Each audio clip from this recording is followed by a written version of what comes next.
بسم اللہ الرحمن الرحیم. السلام والسلام علیکہ یا سیدی یا رسول اللہ وعلا آلکہ و اصحابکہ یا سیدی یا رسول اللہ.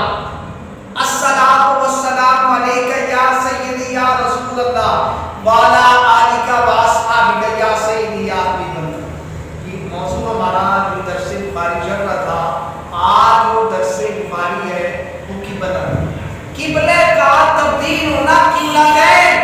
جنہوں نے حج کا عمرہ کیا انہوں نے مسجد کا زیارت کا ان کو شرف ملا ہے مسجد قبلتین، اور جنہوں نے نہیں دیکھا وہ گوگل نیٹ سے سرچ کریں اور اس کا مل جائے گی اور اس میں سے انتظار کر رہے ہیں. اللہ تعالیٰ ہمیشہ کی آپ کو سبھی کو ہمیں شرف اور سعادت عطا فرمائے.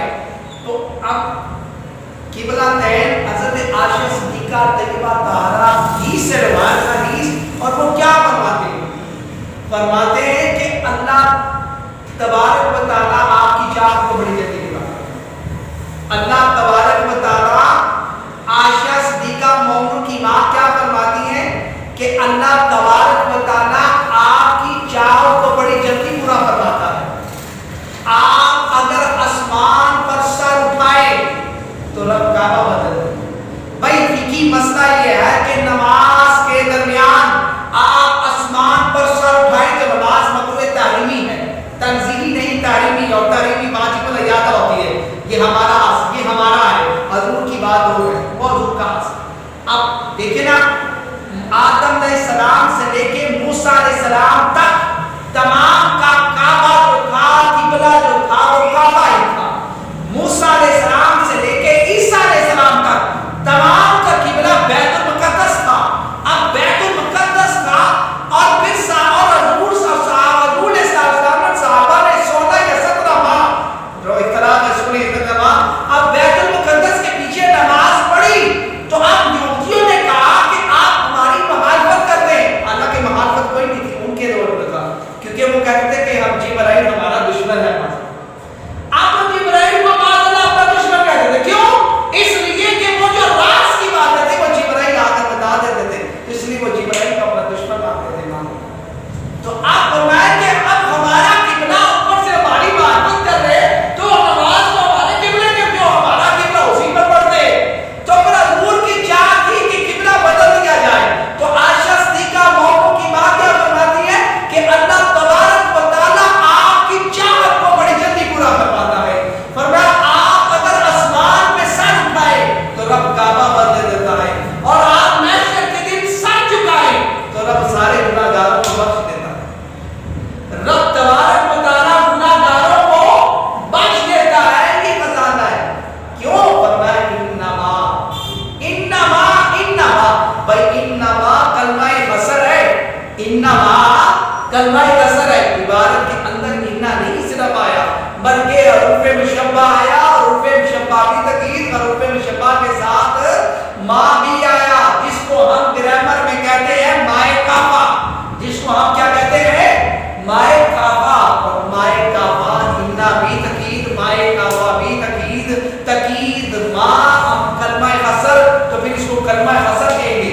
اور پھر کیا فرمایا انما کلمہ قصر ہے کیونکہ مائے کافہ ہے. اننا بھی اور مائے کافہ کلمہ قصر. اور پھر کیا معنی ہوا؟ جنہوں نے کہا کہ میں بے شک میں تقسیم کرنے والا ہوں، زیادتی کی ہے. گرامر نہیں پڑھتے. اننا کا معنی بے شک ہے، اننا کا ترجمہ تو آپ نے کر دیا بے شک. تو یہ جو اننا کے ساتھ ما ہے یہ تو ترجمہ کینے کرنا ہے. اننا کے ساتھ جو ما لفظ آیا ہے، جتنے لفظ زیادہ ہوں لفاظ قاعدہ ہے، لفاظ زیادہ ہوں گے تو معنی بھی زیادہ ہوں گے، لفاظ زیادہ ہوں گے تو معنی بھی زیادہ ہوں گے. اگر اننا کا معنی بھی بے شک ہے تو پھر اس کے ساتھ جو ما ایڈ کیا گیا ہوتا کا کی مقصد ہے، ہوتا کی مقصد ہے وہ عمل جو ہے ما کافہ جو ہے اس کو عمل کرنے سے روک دیتا ہے. اننا کو یعنی نصب اور اصلاح چھین لیتا ہے. تو مانوی تک کی تبدیلی بھی تو کرتا ہے. مانوی تبدیلی کیا کرتا ہے؟ مزید عقید کا معنی پیدا کرتا ہے. لفظی تبدیلی تو یہ کی نا کہ اس کو اثر اننا کا اثر جو نصب اور اصلاح تھا وہ چھین لی. یہ تو اس کی لفظی تبدیلی ہوئی نا. اور مانوی تبدیلی ہوئی وہ تو پہلے ہی تقید تھا نا، لیکن اور تقید کر کے کلمہ قصر مزید ہوا. تو پھر ترجمہ یہ کیا جائے صرف میں ہی تقسیم کرتا ہوں. بے شک ترجمہ غلط ہے، جہالت ہے، کیونکہ اتنا تو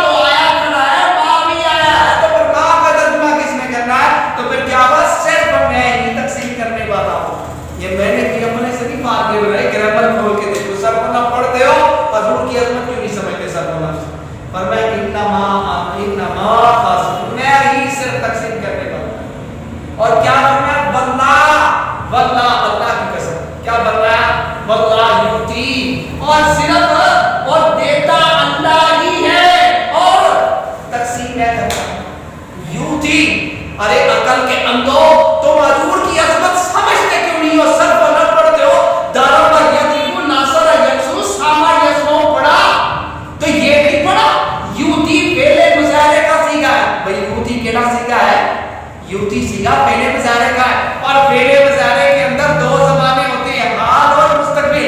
فعل مضارع کے اندر دو زبانیں ہوتے ہیں، یہ میں نے نہیں کہا، یہ گریمر ہے۔ فعل مضارع کے اندر زبانیں کون کون سے ہوتے ہیں؟ دو۔ ضربا یضربو، وہ مارتا ہے، یہ وہ مارتا ہے، مارے گا، تو مارتا ہے مارے گا، یہ دو ترجمے ہو رہے ہیں حال اور مستقبل کے۔ کیوں؟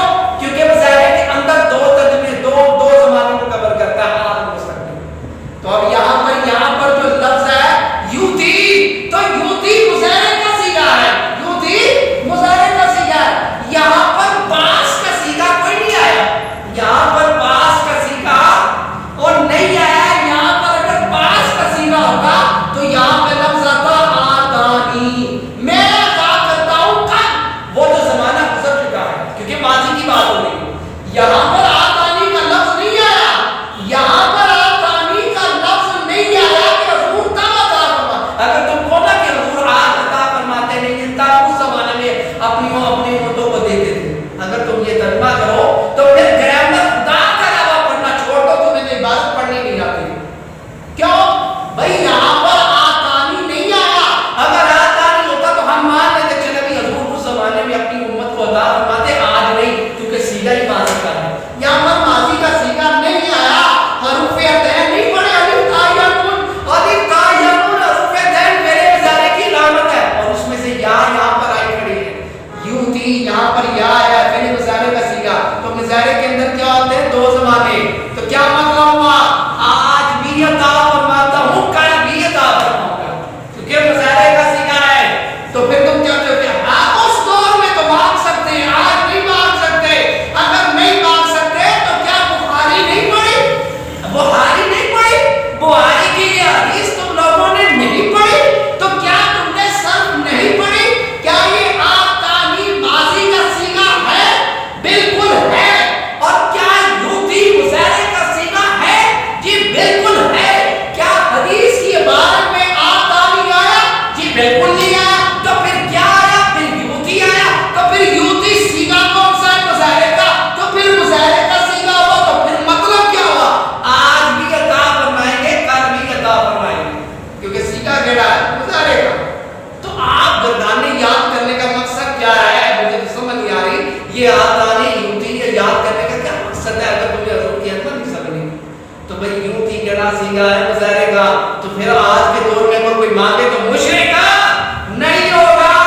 حضور کو پتہ تھا کہ میری امت نے آنا، میرا کلمہ بھی پڑھنا، پھر شرک کے فتوے لگائیں گے، حضور نے اس لیے فرمایا یوتی آتانی، حضور نے فرمایا ہی کوئی نہیں، حضور نے یوتی نہیں پر آتانی فرمایا، یوتی فرمایا۔ اور یہاں پر مفعول مذکور نہیں ہے، یہاں پر مفعول مذکور ہے نہیں، یہ نہیں فرمایا کہ آج یہ عطا فرماتا ہوں، وہ عطا فرماتا ہوں، بلکہ فرمایا کیا آپ کو جو عطا کروانے والا ہے وہ چیز وہ حذف ہے، وہ محذوف ہے۔ اب وہ جو حذف کیا گیا ہے وہ مفعول کو حذف کیا گیا، وہ عموم کا فائدہ دیتا ہے۔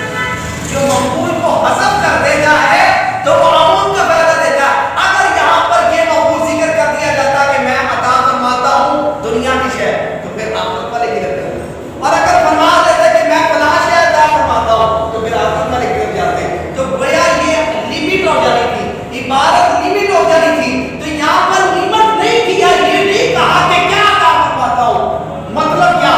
دونوں خزانے، دونوں خزانے، دنیا کے خزانے بھی، آخرت کے بھی خزانے، دونوں کی چابی میرے پاس۔